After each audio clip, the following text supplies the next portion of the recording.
അപ്പോൾ കള്ളക്കടൽ പ്രതിഭാസം അതാണ് നമ്മളിപ്പോൾ മനസ്സിലാക്കിക്കൊണ്ടിരിക്കുന്നത്. ആലപ്പുഴ കടൽപ്പാലത്തിൻ്റെ അടുത്ത് നിന്നാണ് ഈ വീഡിയോ എടുത്തുകൊണ്ടിരിക്കുന്നത്. കള്ളക്കടൽ പ്രതിഭാസം എന്ന് പറയുന്നത് ഇങ്ങനെയാണ്.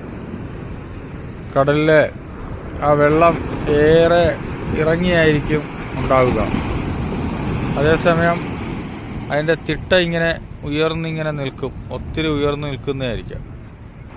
അപ്പോൾ ഇത്രയും ഒത്തിരി കടൽ ഇറങ്ങി നിൽക്കുമ്പോൾ കടൽ കാണാൻ വരുന്നവർ ഏറെ ഇറങ്ങി കടലിലോട്ട് ചെല്ലുകയും അങ്ങനെ ഇരിക്കുമ്പോഴായിരിക്കാം കടലിലെ തിരമാല അടിച്ച് കയറി ഉയർന്നു വരികയും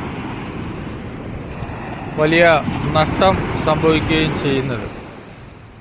ഇപ്പോൾ നമുക്ക് ശ്രദ്ധിച്ചാൽ മനസ്സിലാകും, കടലിൻ്റെ തിരമാലകൾ അങ്ങ് അകലെയാണ് വന്നുകൊണ്ടിരിക്കുന്നത്.